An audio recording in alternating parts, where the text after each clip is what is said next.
Hi, Gerhard Bloom, once again looking at the tyranny and the delusions of the social justice movement. So, the chief rabbi of the Grand Synagogue in Paris has told the Jews of France, it is clear today that there is no future for Jews in France. He is calling on the Jews of France to leave for Israel or for some other safe country. Unfortunately, it is the case in Western Europe, none of them offer safe shelter for the Jews of Europe. And recall, after the Second World War and the Holocaust, never again, never again. Well, it's happening right now, where you have, thousands of people across the Western world, city after city, with these blood-curdling calls for the death of Jews. Not just Zionists, not just Israelis, calling for the death of Jews. This in North America, Western Europe, this is going on. What was the catalyst for this particular proclamation by the rabbi?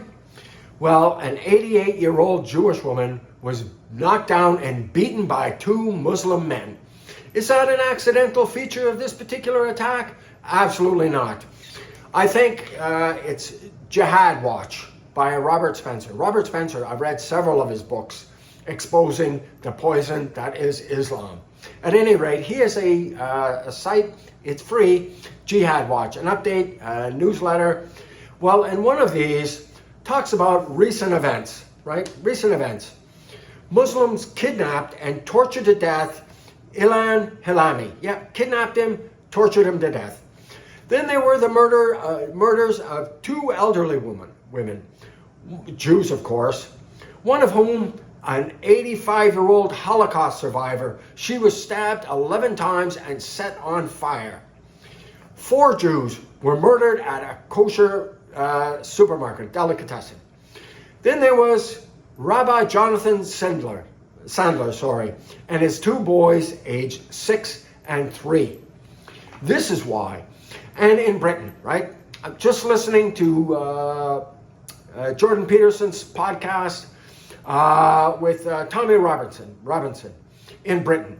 He's the guy who was calling out the rape scandal, the grooming rape scandal.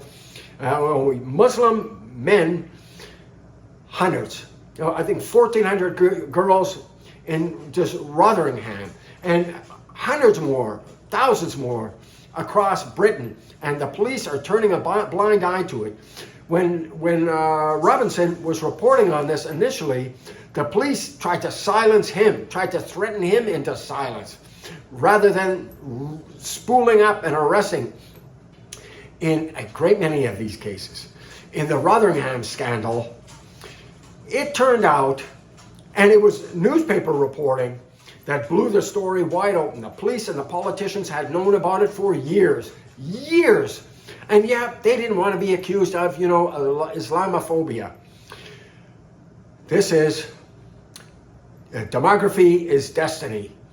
Demography is destiny. We have let in, thousands, hundreds of thousands, millions of Muslims into, Western Europe, into Canada, the United States, and they are overturning the political system and the cultural values and norms and trying to impose their own. This happens in 3 ways. It's jihad. We're well familiar with that aspect. But what you might not know is it's not just the terrorist attacks. That's the pointy end of jihad. Jihad can also be like the Muslim Brotherhood spreading poisonous ideology and fire-breathing imams in a mosque. And sending money to these terrorists. That's also jihad, which is a religious duty, by the way, for Muslims. The second is hijrah, that migration. That's exactly what they have, that they're doing. They're actively migrating, spreading this poisonous ideology. No, they don't want to join your values. They believe, the vast majority of these militant Muslims, these devout Muslims, that's what they want to do. They want to turn Christian lands, liberal democratic lands, into Islamic theocracies, and they're doing that. And the third way through their wombs. Time and time again. And I cite a number of famous politicians, Muslim politicians. Yeah, they will take over their countries by the wombs of their women. Right? And by the way, guess who's paying for all of these babies from the very fruitful wombs of these Muslim women? The taxpayer. The systems, the welfare systems, social welfare systems are being absolutely overwhelmed by these Muslims that come over. They don't think they should have to work for a living. Yep, they're being housed, clothed, fed, given welfare, and indoctrinating their children into the same poisonous ideology that the kids in Gaza and the West Bank are fed. They are breastfed this poisonous, militant, expansionistic, totalitarian ideology.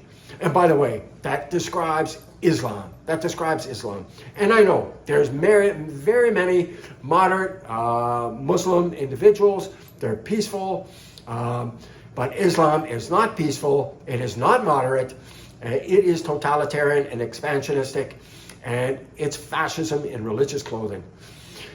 And people are supporting these crazy leftists, supporting this poisonous ideology. They will be the very first to fall to the sword of militant Islam. Case in point, the Iranian Revolution, overthrew the Shah, brutal, oppressive. This guy was modernizing the country, and he understood the country very well. Well, at any rate, the Ayatollah Khomeini, the original, him and a coalition of leftists overthrew the government. And immediately after, those leftists that supported the revolution, the overthrow of the Shah, jailed, tortured, and murdered.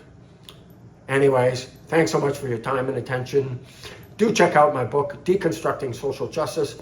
It's available on Amazon. It's not important because I wrote it. I wrote it because the issues could not be more important. I walk you through at length the truth about Islam. I walk you through at length about the truth of Israel. And no, it is not oppressing the Palestinians. And I walk you through this poisonous, woke, social justice fascism. It is a cancer. It is a cancer eating away at the very foundations of Western civilization. This ideology is coming for you, as is Islam, as it happens. Thank you much for your time and attention. Please do drop a thumbs up. Gratifies my fragile male ego. And sure, share. It's free. And thank you so much for your time and attention. Bye-bye now.